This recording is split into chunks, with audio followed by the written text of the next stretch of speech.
Assalamualaikum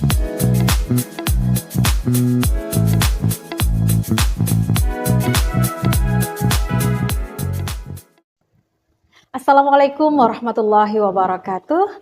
Salam Intan Manis. Alhamdulillah senang sekali kali ini dapat bersua lagi dengan Sobat Intan Manis di mana saja berada dalam program podcast Intan Banua. Ingin terus melayani bincang santai seputar urusan perkara dan program Pengadilan Agama Martapura kelas 1A.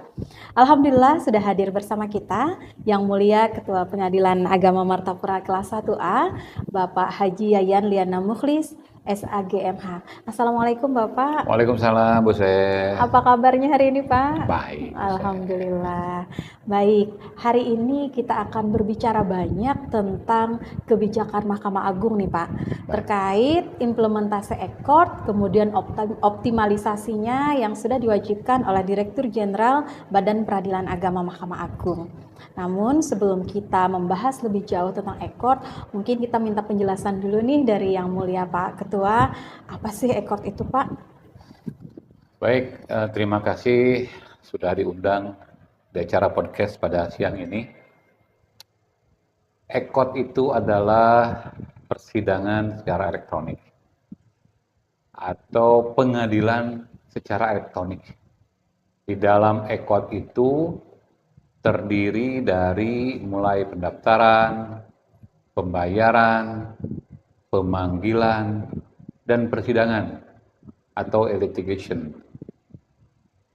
Siapa yang berhak untuk melaksanakan atau mengambil manfaat dari aplikasi EKOD ini? Nah, itu ada dua klasifikasi. Ada pengguna terdaftar dan ada pengguna lainnya. Pengguna terdaftar ini adalah para advokat yang diharuskan berdasarkan Perma nomor 3/2018, yang kemudian Perma tersebut direvisi atau diubah dengan Perma nomor 1/2019 dan yang terakhir dengan Perma nomor 7/2022. Itu advokat wajib hukumnya kalau mendaftarkan perkara ke pengadilan harus melalui aplikasi EKOD. Sedangkan pengguna lainnya adalah para pihak yang di luar advokat. Itu pun juga untuk kondisi sekarang mereka diwajibkan untuk menggunakan aplikasi EKOD. Nah, di dalam Perma 7/2022, jika pihak lawan tidak bersedia untuk menggunakan aplikasi EKOD, maka bisa dilaksanakan dengan hibrid. Itu. Oh gitu. Ini menarik Pak.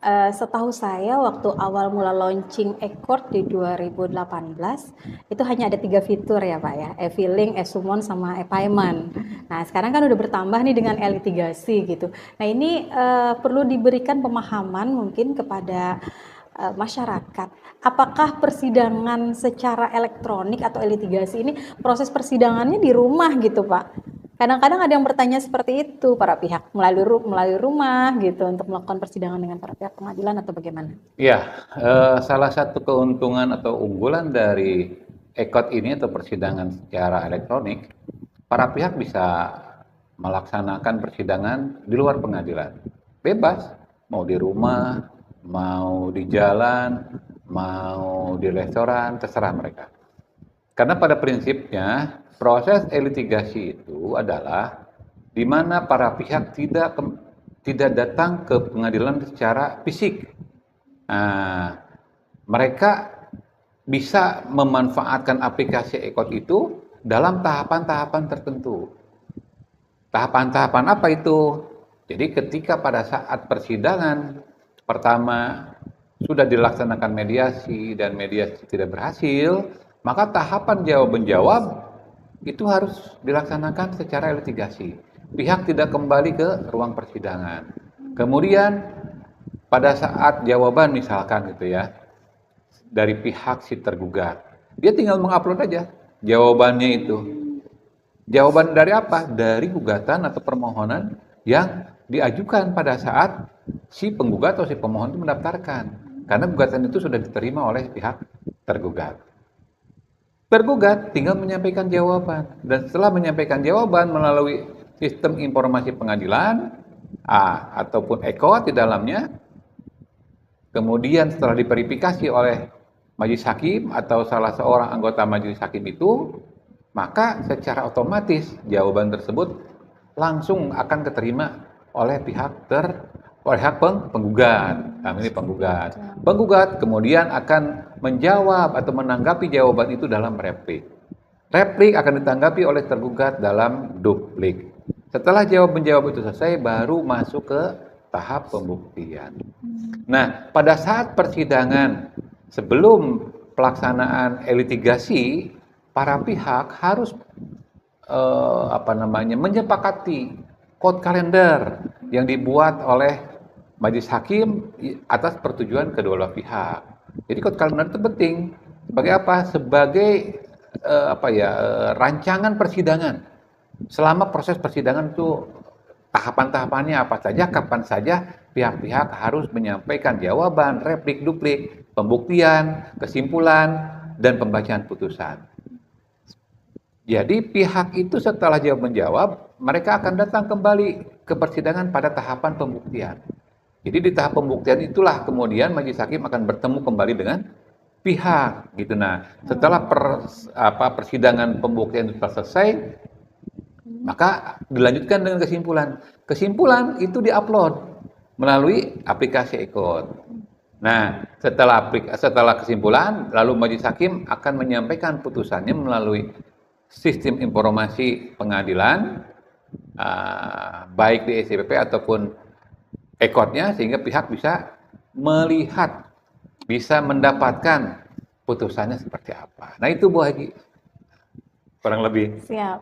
Lantas seberapa jauh sudah implementasi ECOT ini di Pengadilan Agama Martapura, Pak? Alhamdulillah Pengadilan Agama Martapura ini luar biasa nih. Kita udah, untuk tahun ini, Alhamdulillah sampai bulan sekarang, kita masih tetap 100%. Masya Allah. Sekarang ini udah bulan Oktober, tinggal 2 bulan lagi.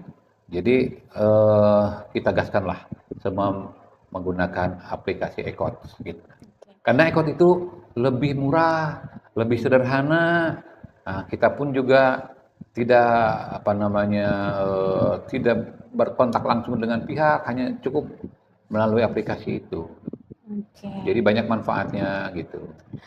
Kemudian di dalam pelaksanaan ECOT ini Pak, ada tantangan dan hambatan nggak Pak di Pengadilan Agama Martapura?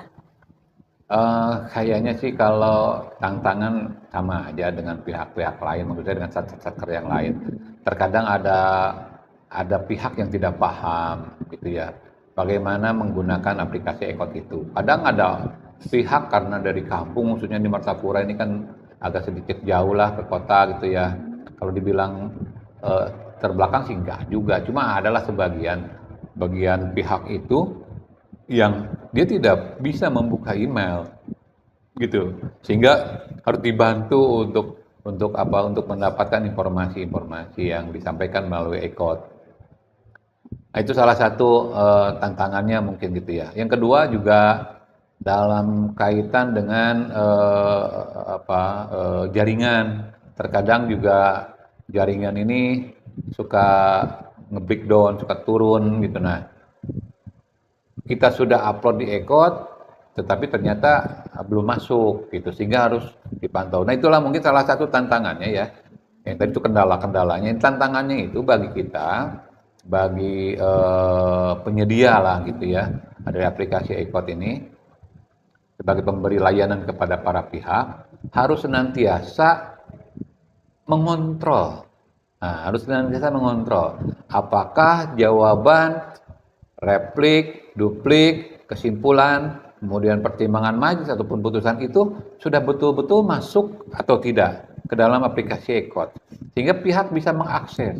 Karena kalau kita membiarkan, kita meninggalkan begitu saja, karena kita perasaan kita sudah menguploadnya, ternyata karena berbagai keadaan yang seperti tadi saya sampaikan, kendalanya gitu ya, baik dari sisi aplikasinya itu kadang-kadang ada maintenance, ataupun dari jaringannya kadang-kadang nge-breakdown tadi.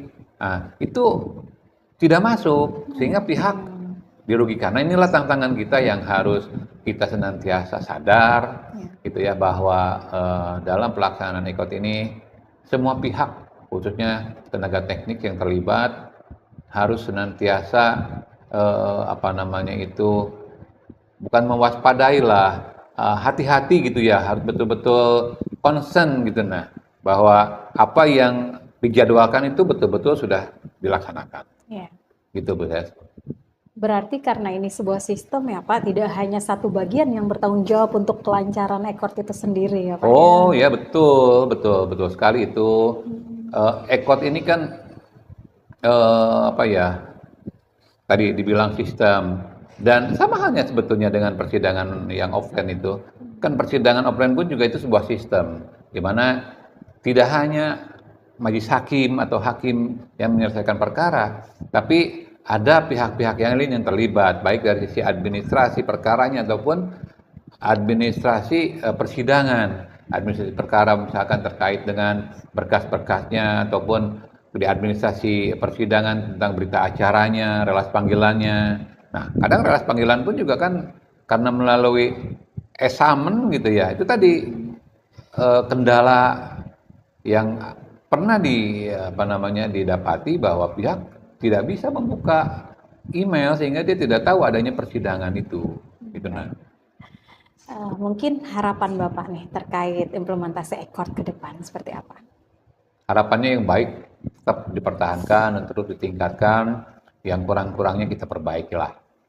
Itu sudah suatu kewajiban kita, karena kita tidak menghendaki kalau misalkan ada sesuatu yang kurang, kita biarkan begitu saja, kita acuhkan. Justru dengan adanya kekurangan itu, kita komunikasikan bagaimana untuk mengantisipasi kekurangan itu sehingga kekurangan itu dapat diminimalisir, atau bagusnya tidak ada lagi kekurangan. Kita udah sempurna lah gitu. Gitu. Di dalam pelaksanaan keseharian layanan nih Pak, kita mungkin mengarahkan para pihak ya Pak untuk melaksanakan sistem ECOT. Nah itu barangkali mungkin ada penolakan dari para pihak Pak, atau bagaimana cara mengatasinya? Mungkin bahasa yang tepatnya bukan mengarahkan, tapi kita menawarkan bahwa proses pendaftaran sampai persidangan itu bisa dilaksanakan secara online. Nah, kemudian kita pun juga menjelaskan apa keuntungan, kelebihan daripada persidangan elektronik ini. Nah, pada umumnya mereka tidak kita arahkan, tapi mereka itu menerima apa yang sudah kita jelaskan, karena biayanya sangat ringan. Yang dibayar hanya sebatas PNBP saja, gitu, PNBP dan biaya proses, dan itu pun juga jelas peruntukannya. Jadi tidak ada biaya-biaya yang lainnya. Nah, karena mereka paham tentang keuntungan dan kelebihan ECOT itu, ya alhamdulillah mereka bersedia gitu ya mendaftarkan perkaranya melalui ECOT, dan pada saat persidangan kemudian ada pihak lawannya, ya mereka pun juga bersedia menggunakan e-litigasi persidangan secara elektronik. Kita ada kewajiban untuk membantu para pihak ini. Nah, tidak hanya sebatas pihak pengguna lainnya, tapi pengguna terdaftar pun juga kalau memang mereka tidak paham, nah kita bantu. Apalagi pengguna lainnya yang notabene tidak paham terkait dengan hukum. Makanya di situ ada Posbakum atau ada PTSP yang bisa membantu bagaimana proses persidangan elektronik ini berjalan.